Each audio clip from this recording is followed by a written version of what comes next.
show you my favorite secrets to Notion. Let's keep it quiet.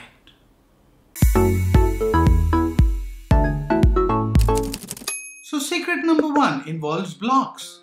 If you happen to hold a free account, you may get 1,000 blocks. That may seem like a lot, but when you realize that every time you hit an enter, you create a new block in Notion, you will realize the limitation. In this secret, I will show you how you can increase the 1,000 blocks to mean much more.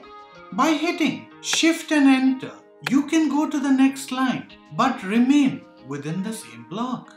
You can keep an infinite amount of text within a single block this way.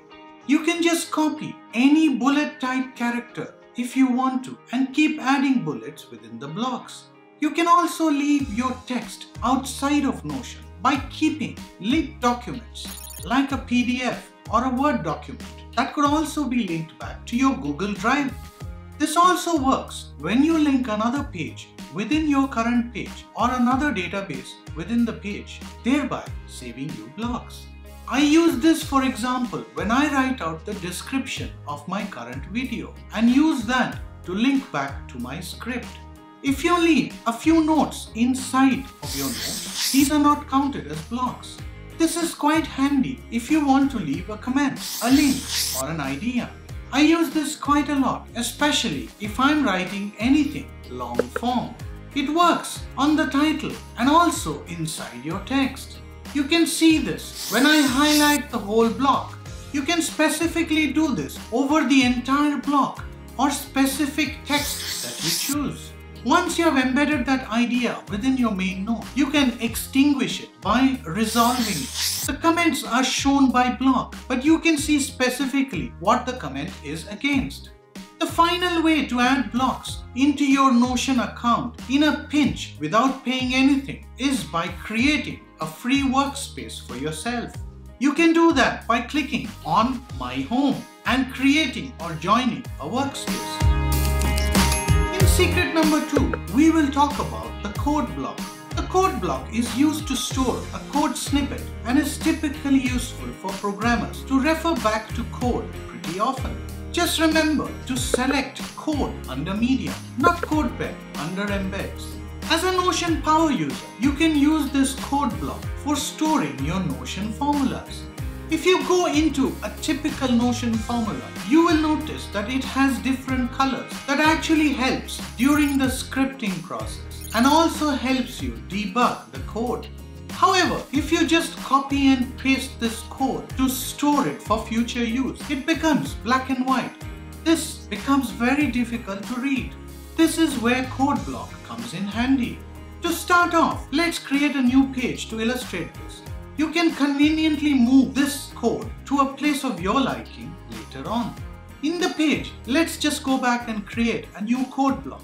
Just copy your formula right into the code block and change the code type to TypeScript.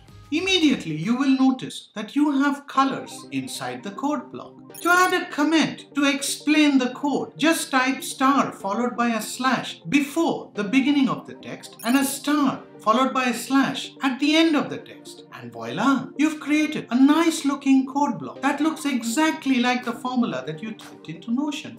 Now the easy part. To store these various code blocks, just use drop-down headers and you can store these individual blocks for quick reference. Now when you add another code block underneath the category, it automatically is created as a TypeScript block. So, are we getting warmed up? Let's go to secret number 2. Did you know that you can search inside of Notion? There are 2 commands for it. Let's start with the first one, Command P. After you hit Command P, you're greeted with a pop-up that looks something like this. It quickly shows you your recent pages and your recent searches. As soon as you type in a few letters, let's say we type in TypeScript. We use this word a few times in this video and it should take me straight to the script. Okay, now you notice that you have quite a few options. You can see that there is a filter, and if you click on it, you can filter this search further on a number of conditions. It includes some advanced searches to bring up editing between date ranges or created by somebody, for example. You could also sort this by a number of options as well, including best matches. If you want to go back to this search a little later, you can just type back Command P and this will take you to the exact place where you left off. Now if you click on the searches, it takes you right to the pages. But you will find that it's a little hard to identify where the words were located which you searched for. To make this much easier, you can type in another quick command, Command F. That brings up the Finder window. Now you can search again for the exact words on that same page, and that quickly highlights the text you are looking for.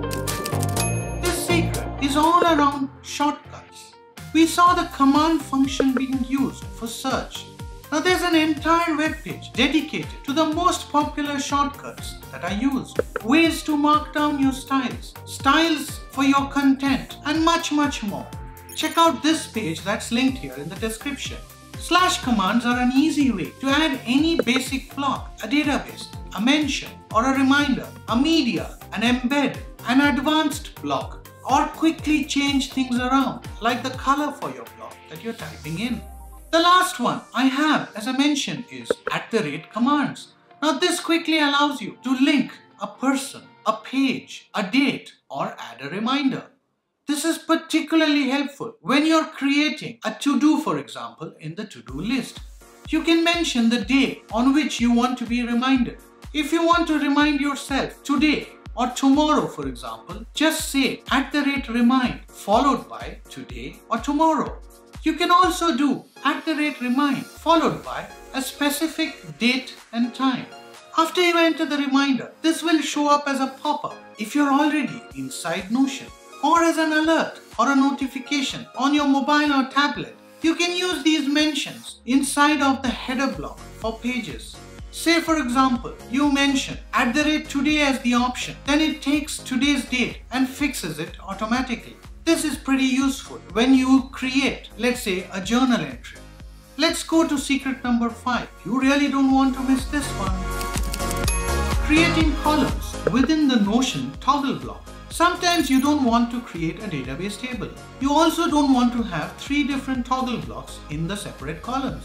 You just want to create 3 columns within a single toggle block. But Notion doesn't ordinarily allow you to do this. However, there's a workaround.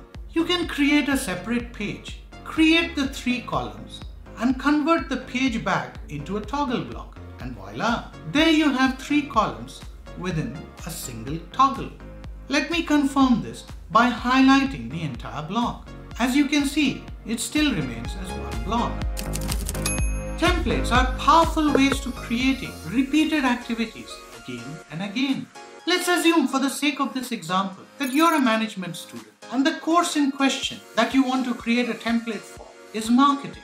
Let's say in marketing, you have 3 types of notes that you want to take: pricing, segmentation, and product plan.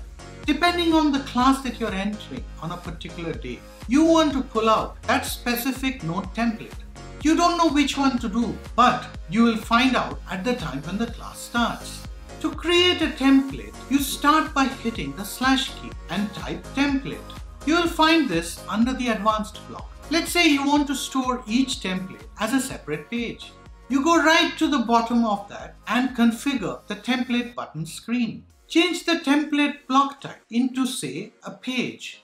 Now you can configure the new button name to, say, segmentation notes. Now you go into the page template, which currently says untitled, and change the title to, say, segmentation notes. Instead of doing it this way, what you could do is you could delete the untitled note and drag a normal note into the template block so that it creates it as well. Like this, you could create the other 2 note types. Now let's go back and configure the template. In the template, you want to capture the class summary, the key points of the lecture, the key questions that emanate from the lecture, and further actions. You also want to capture the topic of today's lecture and today's date. Now you have a clean template, and every day you attend the lecture, all you need to do is press the plus icon. Secret number 7 is actually a combination of 2 items: color tables and icons. Let's deal with the first one, color tables. Notion doesn't allow you to create a background color for any of our tables automatically.